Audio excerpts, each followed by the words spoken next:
minsan, napakalupit talaga ng mundo sa atin. Kahit meron tayong kakayahang magmahal ng tunay, ipinagkakait pa rin sa atin ang tsansa na tayo naman ang mahalin. Ako nga pala si Dante, 39 years old at nagmamay-ari ng isang maliit na negosyo sa Caloocan. Pasensya na pero pinili ko na lang na hindi na masyadong magbigay pa ng ilang impormasyon sa kwentong ibabahagi ko sa inyo at palitan ng pangalan ng mga taong kasali sa kwento kong ito para na rin sa kanilang proteksyon. Ang kwentong maririnig nyo ngayon ay isang kwento ng pagkakaibigan na magsisimula 10 taon na ang nakaraan noong nakatira pa ako noon sa probinsya sa norte.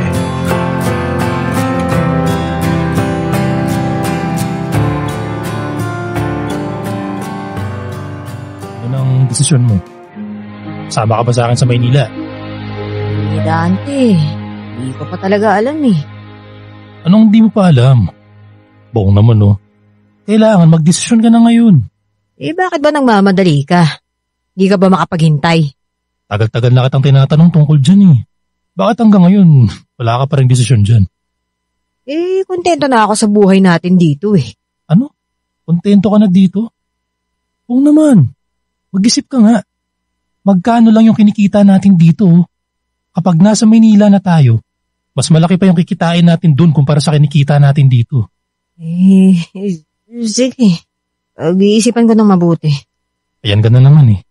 Ilang beses mo nang sinabi yan eh. Bigyan mo lang ako ng panahon para makapag-isip-isip. Dante, Maynila yan eh. Marami na akong narinig na hindi maganda dyan sa lugar na yan. Natatakot ka ba? Talaga nga naman tong kaibigan ko. Akala ko ba tunay na lalaki ka?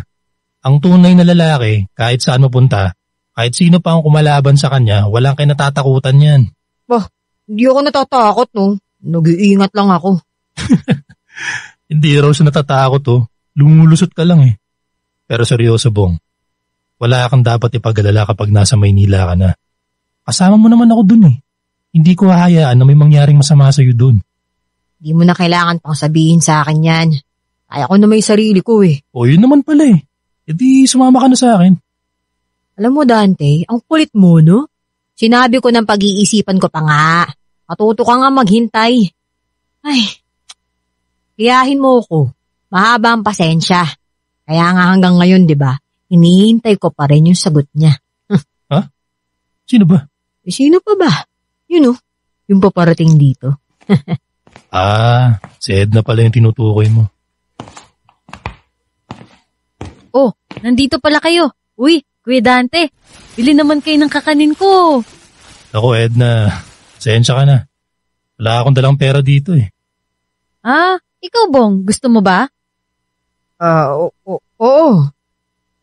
Gusto ko yung kakanin mo. Ang ibig ko sabihin yung gusto ko rin mabili yung binibenta mo. Kaya lang, wala rin akong pera eh. Ganun ba? Sige, sa susunod na lang.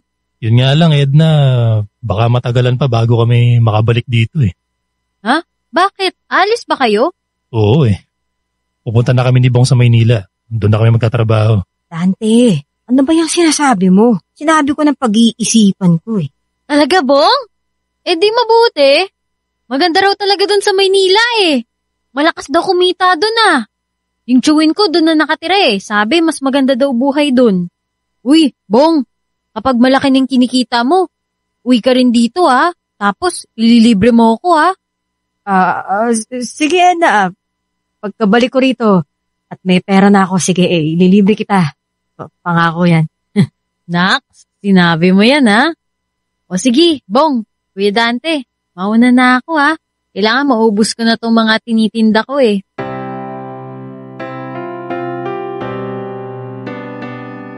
Bata pa lang kami ay matalik na kaming magkaibigan ni Bong. At kahit madalas na kaming natutukso noon dahil madalas kaming magkasama, napapansin ko na ang pagiging kilos lalaki niya at hanggang sa lumaki na kami ay tanggap ko naman ang kasarian na pinili niya para sa sarili niya. Mas nakakatanda ako ng ilang taon sa kanya kaya ako ang nagsisilbing tagapagtanggol niya sa lahat ng mga umaaway sa kanya. Sa pagkakakilala ko sa kaibigan ko, masasabi kong medyo mahina ang loob niya kaya madalas siyang napagtitripan ng ibang tao. At napapansin kong kapag nasa hindi siya magandang sitwasyon, ay pinipilit na lang niya na palakasin ang loob niya. Kaya naiintindihan ko rin kung bakit may alinlangan siya na pumunta kami ng Maynila. Pero ang sa akin naman, mas pagsisisihan namin kung pakakawalan namin ang pagkakataon na magkaroon ng mas maginhawang buhay. Pagdating namin sa isang syudad sa Metro Manila, pagkatapos ng ilang buwang paghahanap ng trabaho, ay natanggap ako bilang isang mekaniko ng isang pagawaan ng sasakyan. At nakakuha naman ng trabaho si Bong sa isang karinderya. Mahirap pero masaya naman ang buhay namin noon. Kahit papaano ay kumikita at nakakapag-ipon na kaming dalawa. Pero kahit na ano yatang pag-iingat ang gawin namin, mukhang hindi kami makakaiwas sa gulo.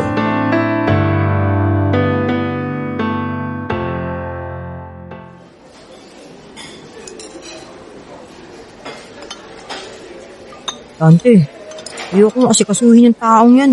Mayabang yan eh. Ha? Sino ba? Yan. Ang gardo na yan. Kasi yung pupunta yan dito, napakaangas ng hinayupak na yan eh. Yung gardo ba? Ang balita ko, pinagkakalat daw niya na pamangkin daw siya ng kagawad dito eh. Ewan ko lang kung totoo. Kaya naman pala napakayabang eh. Malay mo, kwento niya lang yun. Yan mo na. Kung dapat sa mga yan, hindi na lang pinapansin. Pero hindi pwedeng hindi rin papansinin, Dante. Ilang beses nang nagwawala yan dito eh.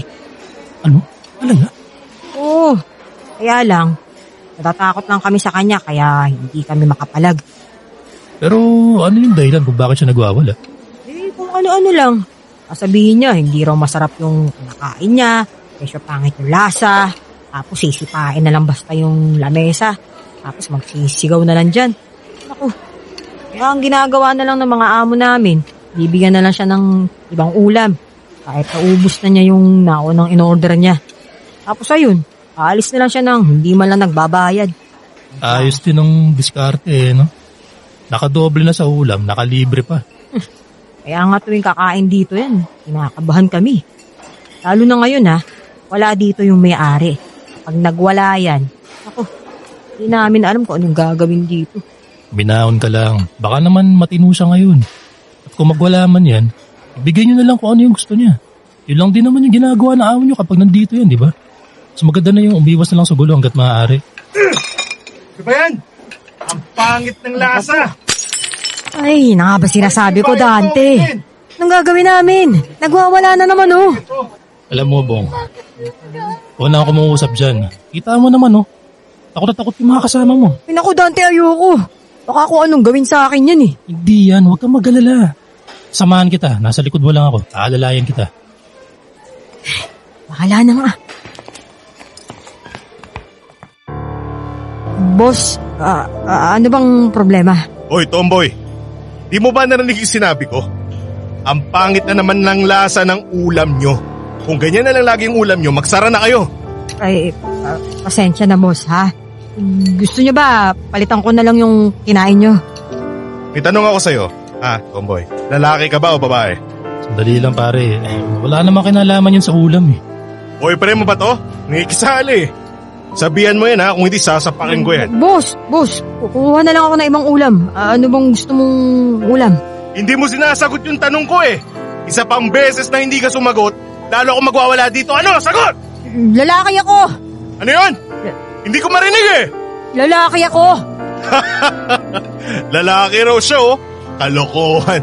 Sige nga, kung lalaki ka, suntukin mo nga ako. Boss, hindi ko kayo papatulan.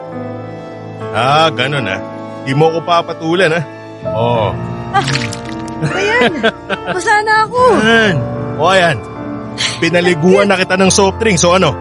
Patunayan mong lalaki ka. Gumanti ka! Sira ulo to! Hoy! Dante! Dante! Dante, bakit mo ginawa yun, Dante? Huwag ka nang babalik dito, ha? Di pa tayo tapos! Babalikan ko kayo! Tandaan niyo to! Dante, bakit mo naman ginawa yun? Ano? Huwag naman, oh. Tinulungan na nga kita, nagrereklamo ka pa. Hindi ko hahayaan na bastusin at hiyain ka ng siraulo na yun. Pero dapat hindi mo na lang ginawa yun. Mas lalo ako natatakot sa pwedeng mangyari sa atin, Dante. Baka totohanin niya yung sinabi niya sa atin kanina. Baka gantihan tayo nun.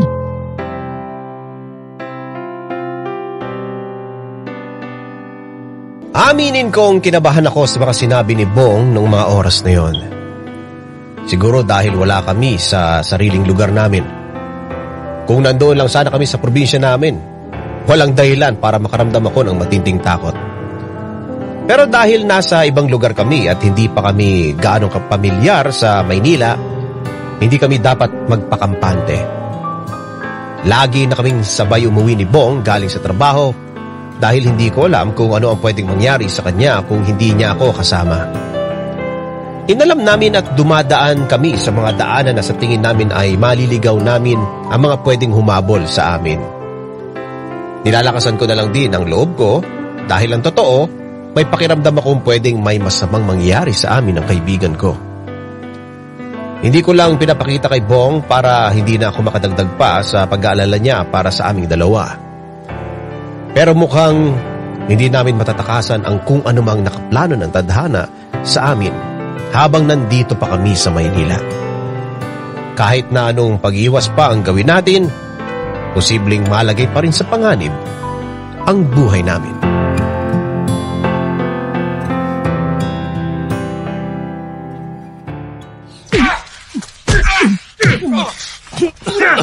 Yan ang dapat sa'yo. Masyado kang matapang eh. Tama na yan. O ano? Bitawan niyo na yung kaibigan ko. Hindi mo kami kaya ng mga tropa ko, no? Yan ang problema sa inyong mga pro. Masyadong malalakas yung loob nyo. Nakakalimutan nyo yatang teritoryo namin to eh. Tumigil na kayo, tigilan niyo na yan. Oo, sige na. Bitawan nyo na yung dalawang yan.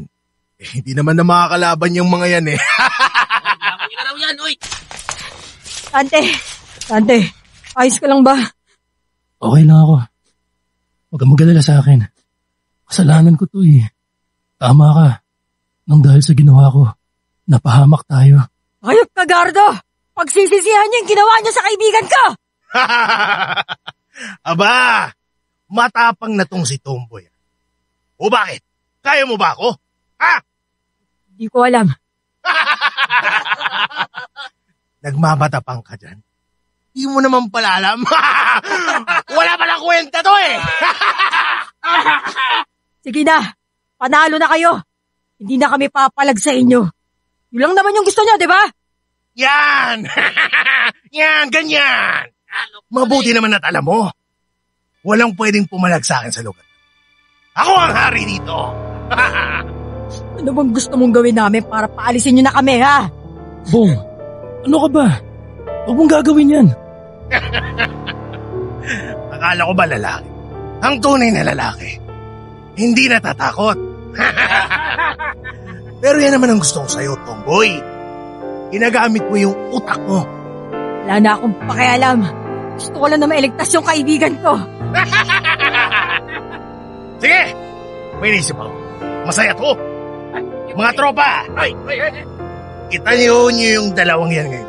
Anong gagawin niyo sa amin? Anong gagawin niyo? Tayo dito, pisan niyo! Simple lang naman. Para pakawalan namin kayo. Kailangan, malibang niyo kami. Bong, huwag kang makikinig dyan. Pagtitripan lang tayo niyan. Huwag kang sumagot! Wala ka namang magagawa. Gusto mo bang lalo ko pa kayong pahirapan dito, ha? Gardo, sige na. Sabihin mo na kung ano yung gagawin namin, oh. Sabihin mo na para matapos na to. Minamadali mo yata. Pero sige, ito lang naman ang gusto kong gawin nyo. Magsuntukan kayong dalawa. Ano? Teka, suntukan. Sige na mga tropa. Bukloy! Osi! Pagharapin niyo sa ng dalawa. Ngayon din! Hindi ko magagawa suntukan yung kaibigan ko. Sige na! Suntukan na! Tagal naman, oh! Tante, anong gagawin ko? Sige na, Bong. Sumpukin mo na ako. Wala na tayong magagawa eh. Tante, hindi ko kaya to. Hindi kita kaya suntukin. Ano ba? Susuntok ka ba? Akala ko ba lalaki ka? Wala ka pala eh! Boss, baka naman Baka pwedeng iba na lang oh. Hindi ko siya kayang suntukin, kaibigan ko yan eh. Kapag hindi mo sinuntok yung kaibigan, ako ang manununtok sa'yo. Gusto mo? Sige, ako na lang suntukin mo. Para lang matapos sa to. Sige na, suntukin mo na ako. Ha? Buknoy! Bossing! Bossing! Yan tama na. Hindi pa rin ko! Sinabi mo yan, ha? Yan! Boss! Yan! Diba? Hayop ka! Hayop ka, Gardo! Walang kalaban-laban, pinapatulan mo! Buknoy! Bossing! Bossing! Gulpihin mo yan! Ako na bahala dito, boss!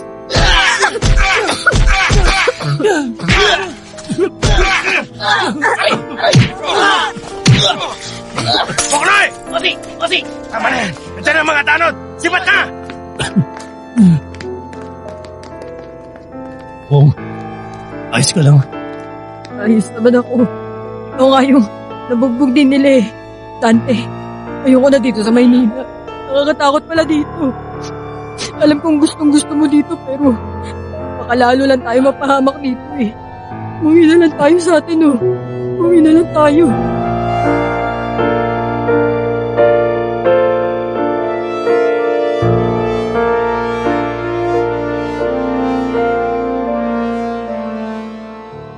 Agad na kaming tumakbo ni Bong kahit sobrang nangihina at bugbog ang kamakatawan namin dahil ayaw na naming matanong pa kami ng mga tanod. Nag-alala lang kami na baka mabaliktad pa kami at sabihin pa na kami ang may kasalanan sa nangyari.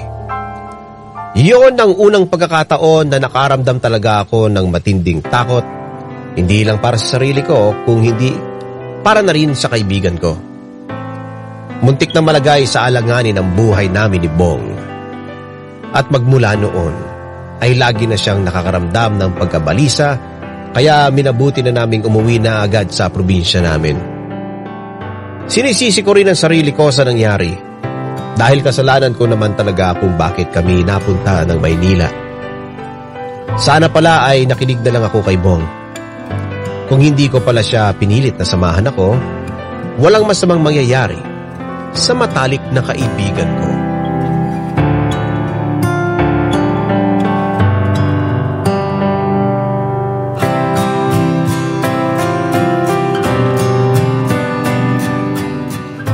Nung nasa Maynila pa kami ni Bong, para mawala ang pagkapagod ko sa trabaho ay madalas ko nakakausap si Edna sa pamamagitan ng text messages.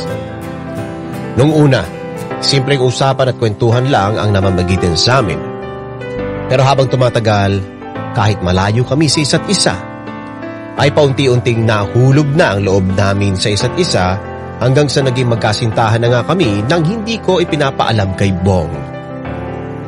Hindi ko masabi kay Bong ang tungkol kay Edna dahil alam kong masasaktan siya at pwedeng pag-awayan pa namin ang bagay na ito. Ayoko namang masira ang pagkakaibigan namin ang dahil lang sa isang babae. Kaya naman isa rin sa dahilan kung bakit nagmadali na akong makauwi sa probinsya namin kasama si Bong ay para makita ko na rin sa wakas ang babaeng pinakamamahal ko.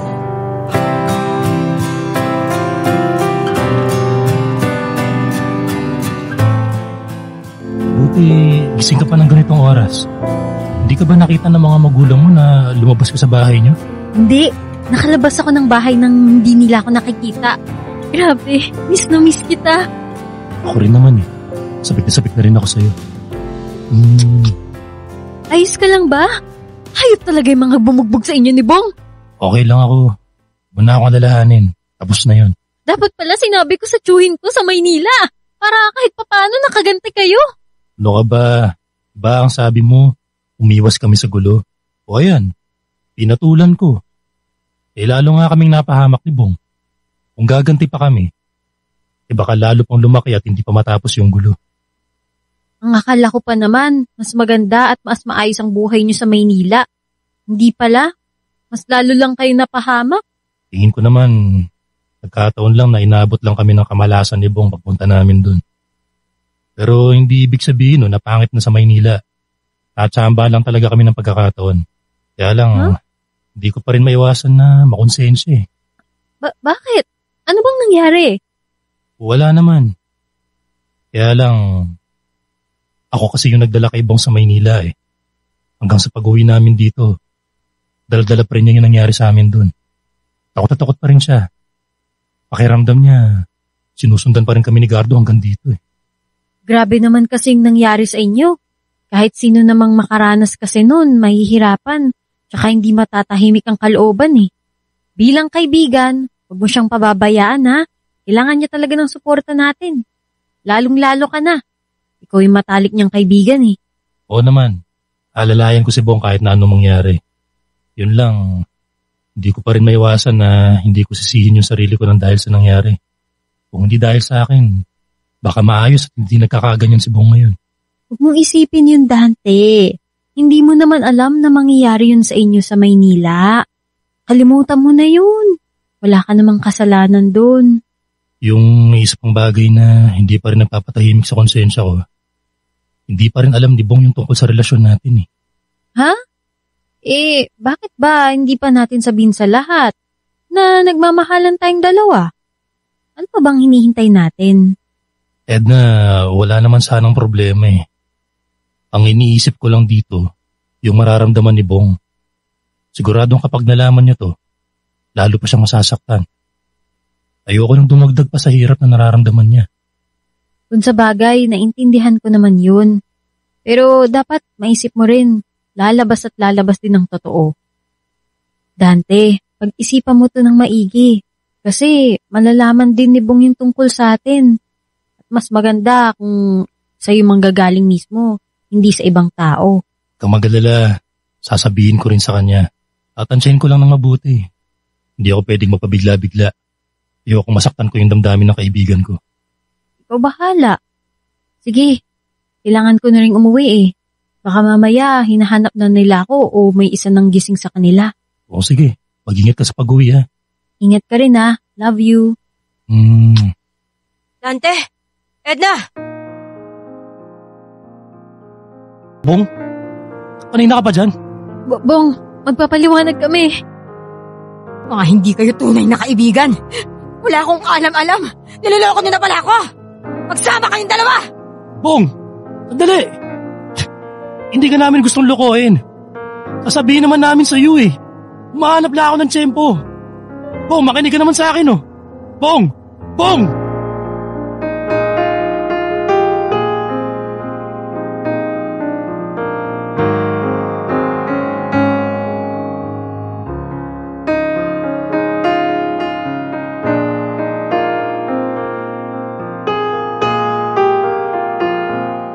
Iba talaga ako magbiro ang pagkakataon. Ginawa ko na ang lahat para maitago ko ang relasyon namin ni Ed na kay Bong, pero mukhang ang tadhana pa talaga ang gumawa ng paraan para matuklasan niya ang itinatago namin sa kanya. Alam kong hindi niya basta-basta matatanggap at kakayanin ngayong alam na niyang nagmamahalan na palang matalik niyang kaibigan at ang babaeng pinaka nagustuhan niya. Pero wala na ako magagawa. Lalo lang akong nag-alala nang mabalitaan ko mula sa pamilya niya na lagi na raw itong malungkot at mainit ang ulo. Dumating pa sa punto na hindi na ito lumalabas sa sarili niyang kwarto. Wala akong nakikitang mali sa ginawa namin ni Edna, pero pakiramdam ko, may kasalanan pa rin ako sa kaibigan ko. Kailangan kong gumawa na ng paraan para makabawi na ako sa mga nagawa ko sa kanya. Bong! Bong!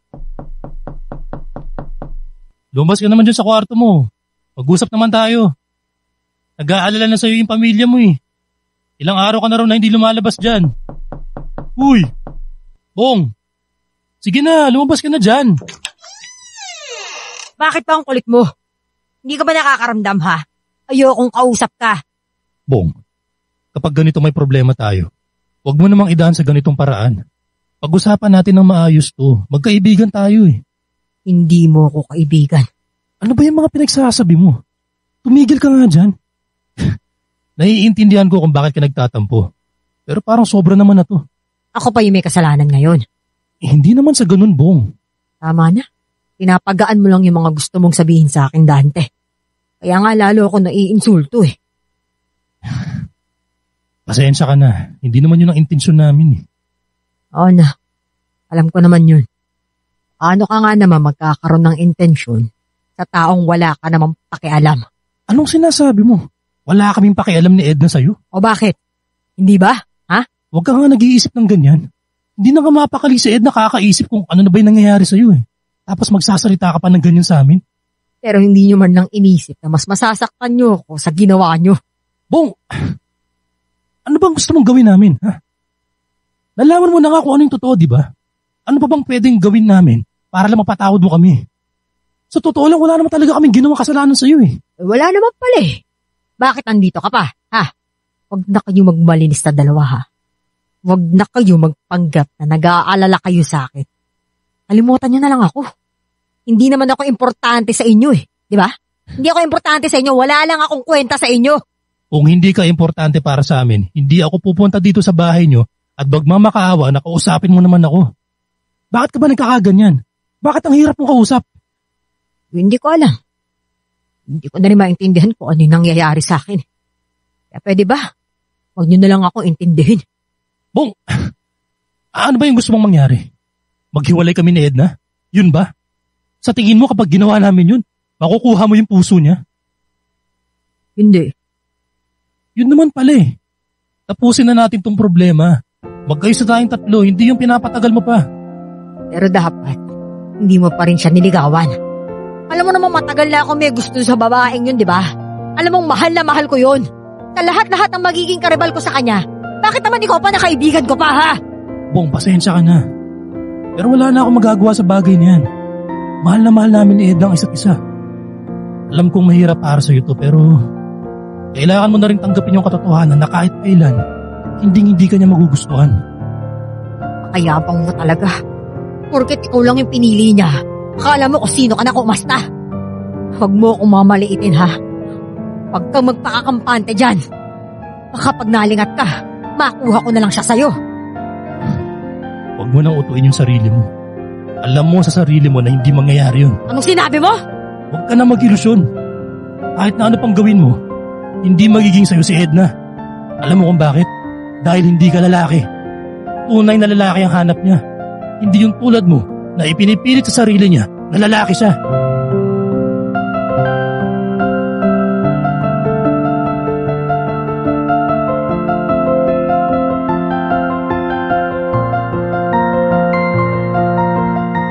Ang akala ko ay maayos ko na ang problema. Mas lalo ko pa palang pinalala ang gulo naming magkaibigan. Hindi ko na talaga alam kung ano ang dapat kong gawin para lang makumbinsi at maayos na ang pag-aaway namin ni Bong.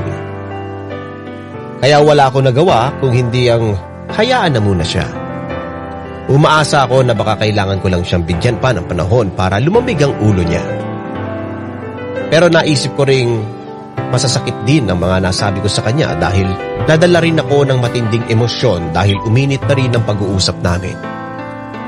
Pero kahit na naguguluhan pa rin ang isip ko nang dahil sa kaibigan ko, may mga bagay talaga na hindi ko na siguro makokontrol pa. Kung galit pa rin si Bong sa akin, bahala na muna siya sa buhay niya. Hindi lang naman matatapos sa mundo ko sa kanya.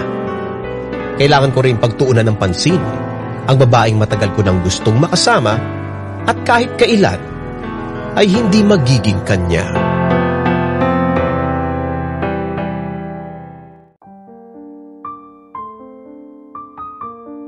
Parang malalim yung iniisip mo. Wala lang to. Si Bong ba yung iniisip mo? Nadala kasi ako nung huling beses na nag-usap kami. Napasobra yata yung mga sinabi ko sa kanya. Lalo lang siyang nagalit sa akin. Ha?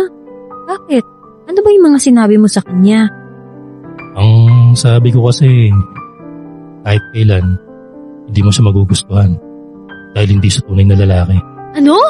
Sinabi mo talaga yun sa kanya? Ano kasi, naging mainit na kasi yung usapan namin nun. Hindi ko na napigilan yung sarili ko. Nadala na ako kaya nasabi ko yun sa kanya. Edna, anong gagawin ko para magkasundo na kami ng kaibigan ko? Hindi ko rin alam, Dante. Pero sana, sa susunod, mag-iingat ka sa sasabihin mo. Kung ako rin naman yung nasa posisyon ni Bong, sa oras na yun masasaktan din ako. Wala na kasi ako maisip na paraan kung paano ko ipapaliwanag sa kanya yung lahat. Alam kong mahirap din para sa kanya. Pero sana naman, matutunan niyang tanggapin kung ano yung sitwasyon. Lahat man tayo nahihirapan sa nangyayari. Dante, abaan mo na lang yung pasensya mo at pag-intindi sa kaibigan mo. Malay mo, kailangan niya lang ng oras para kumalma at matanggap yung mga bagay-bagay. Huwag ka mag-alala. Naniniwala ako, magkakaayos din kayong dalawa. Edna, maraming salamat ha. Kung wala ka, baka hindi ko na rin alam kung ano yung gagawin ko. Sige na, ihatid na kita sa inyo at dumidilim na. Bong! Ano ba? Bakit mo sinuntok si Dante? Tumayo ka dyan, Dante! Labanan mo ako! Ano, mano-mano tayo! Magkaalaman tayo kung sinong tunay na lalaki sa ating dalawa, ano? Ha? Ano? Bong, kung tungkol to dun sa huling sinabi ko sa'yo, pasensya ka na. Nabigla lang ako. Hindi ko hinihingi ang pasensya mo! Ang gusto ko, magsuntukan tayo ngayon din! Papatunayan ko sa'yo na lalaki talaga ako! Bong! Tama na! Mag-usap kayong dalawa! Magkaibigan kayo! Hindi ko kaibigan niyang hayop na yan! Wala akong kaibigan traidor! At papatunayan ko sa'yo na karapat-dapat ako para sa'yo! O ano, Dante? Lumabad ka! Kung ako sa'yo, tigil mo na to. Hindi tayo titigil hanggat hindi mo ako nilalabanan. Gantihan mo ako! Hindi, Bong. Kahit anong gawin mo, hindi ako gaganti sa'yo. Hindi! Gaganti ka! Labanan mo ako! Lalaki sa lalaki! Bitawan mo yung kamay ko! Bitawan mo! Bong, alam ko masakit yung sasabihin ko sa'yo. Pero dapat tanggapin mo na kung ano yung totoo. Bong, hindi ka lalaki. Bakit ba kahit anong gawin ko, hindi pa rin ako magustuhan ni Edna, ha? Bakit ko pa yung nagustuhan niya at hindi ako? Bakit hindi maging patas sa akin ang mundo, ha? Wala ba akong karapatan na mahalin din na isang babaeng gusto ko, ha? Ano ba ang dapat na gawin ko para makuha ko siya sa'yo?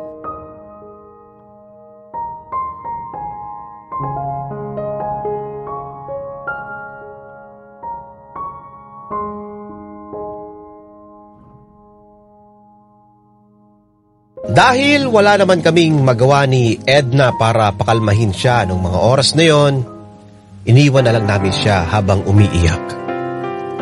Awang-awa ako kay Bong noon. Pero ano magagawa ko kung ayaw naman niyang makinig sa mga sinasabi ko?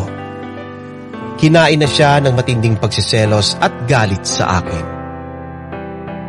Pinalipas ko ang ilang araw bago ko subukan na kausapin ulit ang kaibigan ko.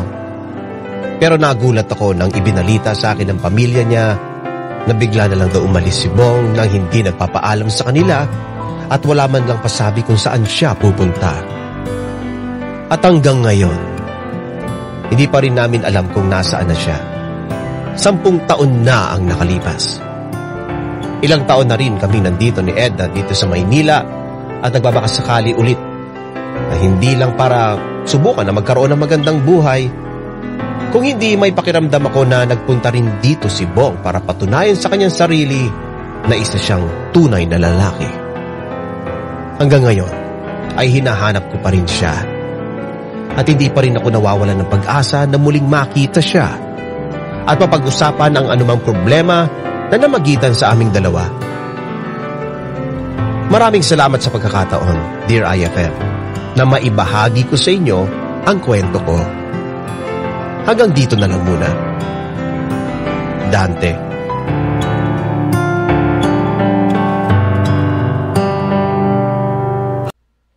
Idol, may kwento ka bang nakakakilig? O di kaya naman may kurot sa puso? Pampagood vibes. O baka naman gusto mo lang makapagbigay ng inspirasyon? Halika!